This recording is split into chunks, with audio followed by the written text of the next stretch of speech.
Et bonjour à tous, et bon retour dans mon royaume, dans le royaume de Pologne, pour ce quatrième épisode, je crois. Ouais, quatrième, il me semble. De, des aventures de Boleslav. Ici, Boleslav le Téméraire, dans la réalité IRL, c'était Boleslav le Généreux, de mémoire. Un roi qui a vraiment existé. Nous sommes en 1069, dans la réalité, et nous avons commencé en 1066. Dans la réalité, ce brave roi euh, a hérité de son père en 1058. Il est roi de Pologne sans avoir expressément la couronne, puisqu'elle est contestée par un personnage très influent qui s'appelle Henri IV du Saint-Empire, qui s'oppose sans s'opposer, donc on n'ose pas trop l'agacer. Il a Boleslav a le pouvoir, il a les armes, l'argent, mais il n'a pas officiellement la couronne reconnue par une autorité, qu'elle soit temporelle ou spirituelle. Nous avons laissé notre brave roi après une guerre un petit peu too much, quoi, hein, puisque sous prétexte de guerre de religion, on a tenté d'envahir la Poméranie. Une Poméranie qui, dans la réalité, s'était vraiment séparée de la Pologne juste au moment de l'arrivée de Boleslav au pouvoir. Il n'avait pas pu empêcher. De fait, Boleslav a dû accepter cet état de fait. Et donc, j'ai rejoint un peu la réalité, l'histoire, en m'attaquant à la Poméranie en essayant de la récupérer. Le roi de Poméranie m'a bien roulé, puisqu'il s'est converti de force rapidement afin d'éviter de m'enlever tout prétexte à l'invasion. Si j'avais réussi mon coup, j'aurais pu récupérer la Poméranie en entier, sous prétexte de guerre de religion. Hélas, là, je n'ai pas réussi mon coup. Reste que le Romuvien de Pruténia est dans le même cas. Lui aussi, c'est pas trop la religion catholique qui l'étouffe. Je suis tenté de lui faire le même coup. Le problème, c'est que c'est les Romuviens et que là, il a plein de petits copains autour de lui qui sont susceptibles d'aller l'aider.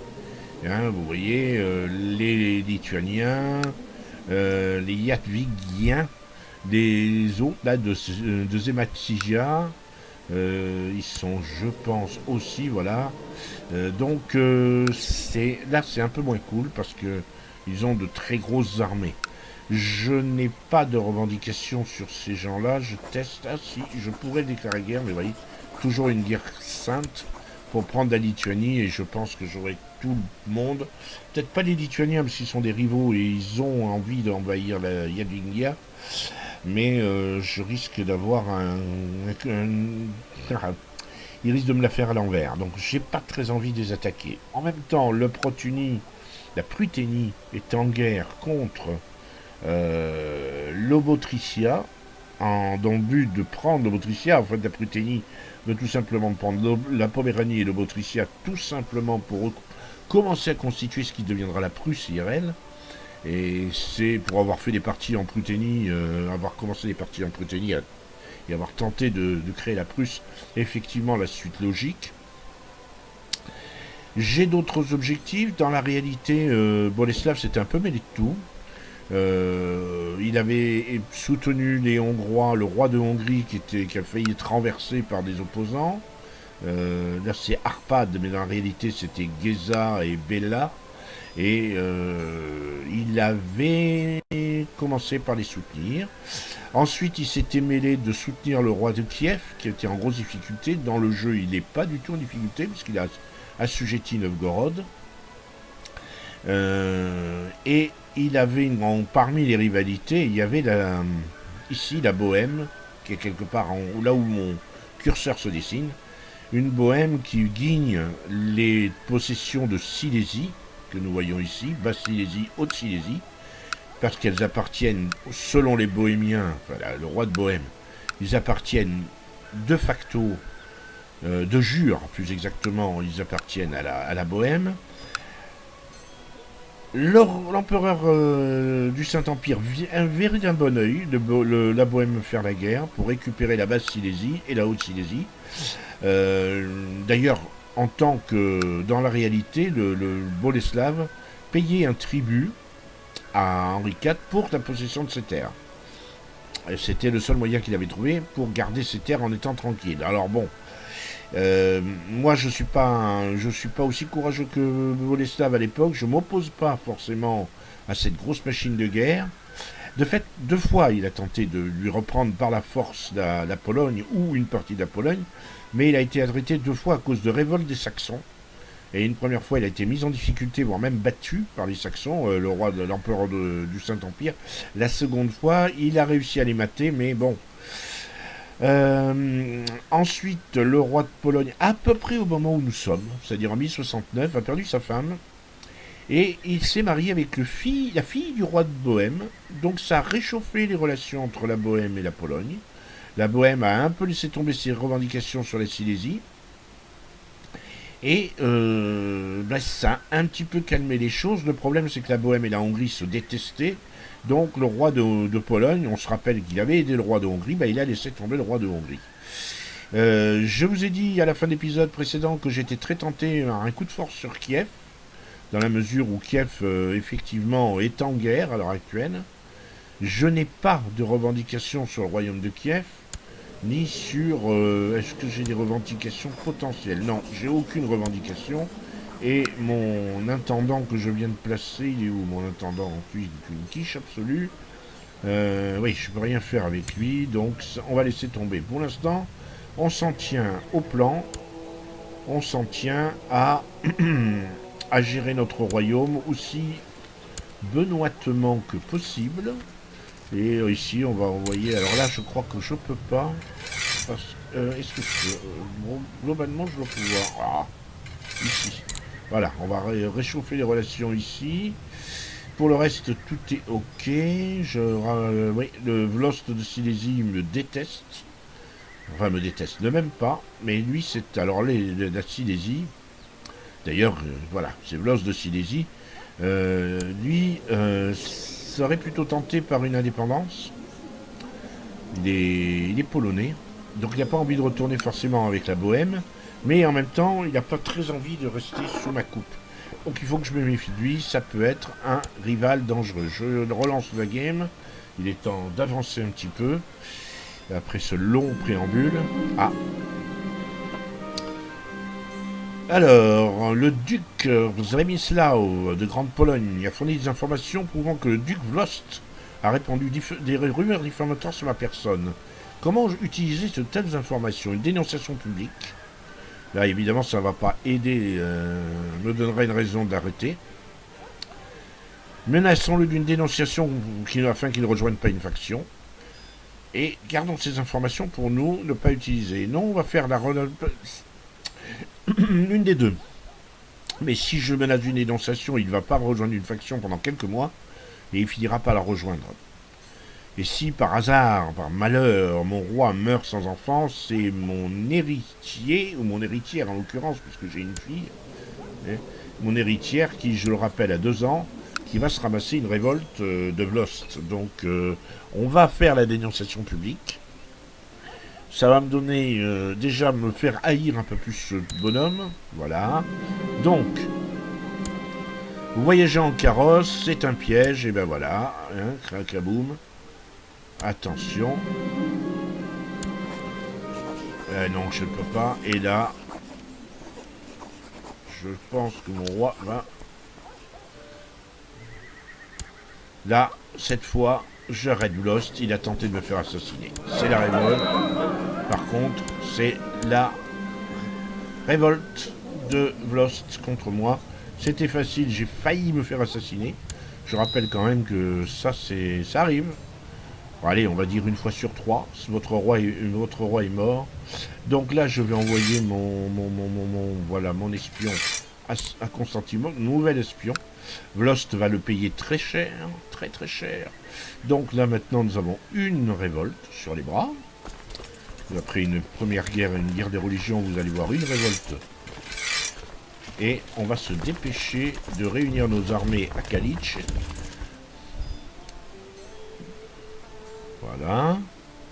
Vlost va... Ouais. Alors, il va le laisser, tant pis, qu'il se fasse les dents sur 34 personnes. C'est pas très grave en soi. Il a remporté une fière bataille et il fait le siège d'Opole. Preuve que c'est un de ses objectifs. Fermé. Alors, encore Rona qui me fatigue. Elle m'a demandé à parler face au conseil. Elle explique que l'encadrement de l'armée est prisonnier des vieilles doctrines et commandant pourrait tirer d'une meilleure attitude plus offensive. Vous entendez cependant certains nobles marmonner pendant son discours. C'est une bonne idée, me font gagner 30 points et 50 points de technologie. Quand j'aurai besoin de vos conseils, je vous écrirai. Là, c'est du prestige, mais Anna, je la flingue en termes de charisme. J'en ai assez de insolente. Non, mais on va prendre la technologie. J'ai une guerre à gagner. On va pas se mettre à dos. Anna.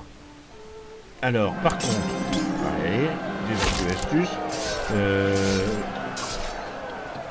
Prémislav, décidément, elle n'arrête pas, lui. Hein. Il me prétend que le bourgmestre de Tarnów tente actuellement le pouvoir de villes hérésies. Gardons ces informations pour nous, pour l'instant. Par contre, j'ai une info. Faction dangereuse, effectivement. Le Prémislav, qui n'arrête pas de foutre le bazar. Et il est avec mon frère, en train de préparer une révolte pour le pouvoir accru en Pologne. Et mon frère, tout simplement, moi, il déteste mon frère. Il veut faire la succession par ancienneté, et c'est malin, parce que si je me venais à mourir, ce n'est pas ma fille qui hériterait, mais lui, puisqu'il est plus ancien de la famille. Ça, c'est logique. C'est logique. Il va falloir que je me méfie et que je demande les services d'un goûteur, je pense. Bon, là, lui, on l'a... Oh, c'est bon. Les astuces fatigue. Là, on va aller lui expliquer que c'est vraiment pas une bonne idée de nous attaquer. Non, bon, tu veux pas? Ok. Voilà, donc on fait le siège, hein, tant qu'à faire. De nombreux défenseurs, ok. Alors le siège, elle va être très vite mené. Vous voyez, vous avez l'écran de siège. J'ai 4000 hommes, il y a 450 défenseurs. J'ai pas du tout envie de... Alors je pourrais forcer l'assaut, mais j'ai pas envie de perdre mes troupes. Un endroit d'enjeu, les conspirations sur les gens, vous avez entendu que certaines personnes complotent pour vous tuer. Je vais faire montre de la plus grande prudence, effectivement. Je pense que là, avec ce type de message en cascade, mon pauvre roi Boleslav n'a plus grand-chose à espérer de la vie. Anna, qui n'arrête pas de me casser les pieds, je commence à comprendre pourquoi Jeanne d'Arc en a énervé certains. Votre chapelain Daniel vient vous voir un matin, monseigneur, le clergé voit d'un très mauvais œil l'intérêt porté à cette jeune femme, Anna. Les propos qu'elle tient, certains dans l'église les considèrent comme hérétiques. Quant aux autres, pour être honnête, ils pensent que leur position est menacée par le prestige dont bénéficie une femme de si basse extraction, si peu éduquée. Est-il dans votre intérêt de protéger cette jeune femme et de payer un prix si élevé? Je vous laisse y réfléchir. En gros, mon chapelain me fait du chantage. Rendez-moi service et rappelez-vous qui est le roi. C'est badass, ça me plaît bien. Voilà. On a gagné un peu de prestige. On a remporté une victoire là. Donc avant de partir faire le siège du deuxième, on a conquis le château. Le château capital en plus. Il nous reste Bzelg et Smigrod. Mais on va d'abord aller expliquer. En mettre quelques dents par terre. Ou remettre des dents en place. C'est ça que je voulais dire au début. Voilà, nouvelle victoire. On est à 77% de victoire. Il s'en va à tête basse, on va dire. Voilà, il s'en va loin, très loin, dans le Brandebourg. Et on va faire semblant de ne pas voir qu'il y a 9 bonhommes qui vont péniblement faire le siège de l'affluence d'Anna. Nous vivons une époque peu commune. L'influence de Nana se fait sentir où que vous alliez. Le peuple connaît un regain de ferveur et la voit comme un sauveur national, presque comme un nouveau saint. Même parmi les nobles, certains sont ceux qui sont tombés sous le charme de cette innocente pieuse et de son zèle énergique, même si la plupart la considèrent comme une dangereuse arriviste. Quant au clergé, il est divisé. Certains voient en elle une hérétique, d'autres une sainte. J'ai eu donc raison de ne pas la jeter, parce qu'ils sont quand même très partagés en face. Nous devrions la prendre en exemple, je prends 30% de piété, sinon je n'aime guère les fanatiques, je deviens cynique. Non, on va prendre la piété. On va prendre la piété. Oh là, boum, ma femme est enceinte. Excellente nouvelle. Excellente nouvelle, parce que pour l'instant, c'est ma fille qui mériterait, et j'ai rien contre les filles au pouvoir. C'est juste qu'à l'époque, c'est pas bien vu, quoi. Donc, château pris, 95% de réussite. Allez, hop, on va essayer de forcer la décision par une victoire sur l'armée. C'est une victoire... voilà, c'est terminé, 100%. On offre la paix. Voilà, tu vas au diable. Et voilà, terminé. Et il est en prison. Donc, je disbande mon armée. En gardant un œil sur... J'ai eu assez peu de pertes. Hein. Assez peu de pertes. Par contre, Vlost... Alors, par contre, je vais tester quelque chose.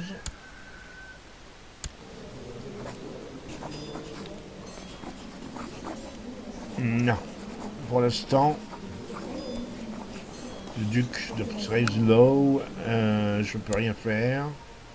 Lui, si je lui demande d'arrêter son complot, arrêter de soutenir un complot, il va me dire non. Voilà, donc c'est la princesse Vietoslava. Vietoslava, c'est qui? Vietoslava, est-ce que ce serait pas... Alors, attendez. Moi, ça m'intéresse. Ah, mais non. Vietoslava, c'est ma sœur. Duchesse de Bohême, ok. Elle programme de me tuer. Alors, je vais lui demander d'arrêter de comploter.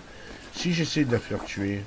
Non, on va lui demander déjà d'arrêter de son complot. Et bien sûr, elle est dans la cour, dans une cour rivale, et elle me dit non. Très bien. Donc, nous avons besoin de désigner un nouveau commandant. Anna. C'est très drôle. J'aime. Ça, c'est évident. Ensuite, le conseil est insatisfait pour 14 mois. C'est pas avec l'arrivée d'Anna que ça va le calmer. Et c'est pas avec ce que je m'apprête de faire que ça va le calmer. Voyons. Les lois. Déjà, gouvernement, centralisation, investiture libre, centralisation faible. Ça va, ouais, je ne peux pas faire de... Allez, hop, on va lui demander. D'accord, allez, c'est parti. Je vais essayer de demander qu'on accepte. Je prends un risque, parce qu'avec le conseil insatisfait, je risque de me faire envoyer sur les roses. Mais c'est accepté. Ah, le conseil, c'est un peu le CSA de l'époque, on va dire. Là, est-ce que... Oui, tolérance pour une culture, la majesté, c'est surtout ça qui m'intéresse. Et la culture noble, on prend... Bon, ben on prend tout alors. Hein. Et ici, l'organisation militaire est absolument indispensable. Tout comme... Eh ben, on prend tout, c'est parfait. On a tout pris, c'est juste parfait. Ici, les vassaux ont été mobilisés trop longtemps. Bah oui, il fait une guerre, mais enfin...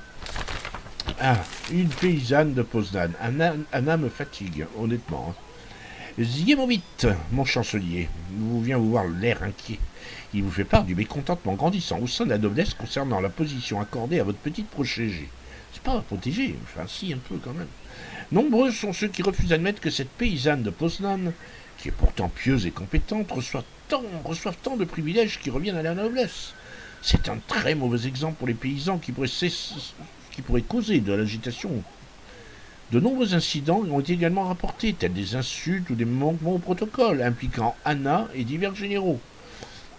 De nombreux nobles estiment qu'ils ont duré trop longtemps. Certains envisagent toujours de la faire arrêter et juger pour hérésie. C'est leur propre incompétence qui les rend jaloux, pour cette première possibilité. Et là, je vais me mettre à dos un certain nombre de seigneurs du royaume. Je la contraindrai à se comporter avec davantage d'humilité. Anna va perdre beaucoup de prestige. Je n'ai pas l'intention. Pas assez noble, faites-la venir que je la double sans attendre. Elle prend 200 de prestige et elle devient membre de la famille Claudius Christi. Allez, hop, c'est parti. Et elle devient noble, la petite Anna. Et d'ailleurs, vous savez pas, est-ce qu'il y a moyen de faire un gag? Déjà, dans un premier temps, il faut que j'aille voir les prisonniers. Est-ce que j'ai des prisonniers? La réponse est oui. J'ai Sambor, le baron, qui me déteste, mais que je vais libérer parce que je suis comme ça, je suis brave. Hein. Et j'ai j'ai le duc de Silésie. Et si je le... Est-ce que je peux lui annuler un titre? Déjà, la base Silésie. Là, je n'ai pas le pouvoir. La loi de révocation des titres de Pologne, je n'ai pas de pouvoir assez haut. Il va donc rester en prison, ce brave homme. Il va rester en prison. Et voilà. Donc, on n'a toujours pas fait de guerre. Mon chancelier, qui est une cruche absolue, continue à ne pas faire de revendications. Et... Ah, tiens, il suffisait de demander. Aller plus avant dans cette revendication. Très bien. Résultat, Kiev est devenu Novgorod. En fait, le chef Sviatoslav a réuni Novgorod, Ryazan, Kiev, Smolensk, Tchernikov, Bryansk, Turov et Volhynie. Il est tout simplement pas loin de constituer la Russie. Il lui manque Rostov et il pourra éventuellement constituer la Russie. Ça c'est intéressant et inquiétant, va falloir se méfier. Donc nous avons une revendication sur ici. Je vérifie que le chef de Pruténie n'a pas de pacte. Ah si. Ah ça c'est ballot. Il est allié au chef de Sambi. Alors la Sambi c'est là-haut de mémoire. Alors attends. Montre-toi Sambi. La Sambi. Ah oui, donc d'accord, c'est un de ses vassals. Donc il n'y a pas de souci. Et son autre pacte, c'est avec le chef. Et c'est avec son deuxième vassal. Donc il n'a pas d'allié extérieur. Vous savez pas? On va lui déclarer la guerre. Pour revendiquer Chelmno. Et comme cette vidéo a un petit peu duré, nous allons nous arrêter là. On lance la guerre. Toc. Voilà. Et on lance l'enrôlement des troupes. On va... Voilà. Et on se retrouvera au prochain épisode pour terminer cette guerre. On aura fait une présentation aussi précise et aussi cool que possible sur la Pologne. C'est un gameplay que j'aime bien, partie que j'aime bien, mais voyez, vous avez un nouvel héritier. Oh, bah on se sépare au bon moment. Un nouvel héritier, Gievnos. Il n'est pas question que je l'appelle Gievnos. Boleslav, mort, on en a déjà eu un. On va appeler Boromir. Boromir, ça me paraît bien. Hein, ça rappellera des souvenirs à certains. Voilà, Boromir. Donc, je réunis mon armée. Nous nous apprêtons à faire la guerre à un Pruténien. C'est pas une insulte. Hein. Et je vous dis à la prochaine fois, si vous le voulez bien.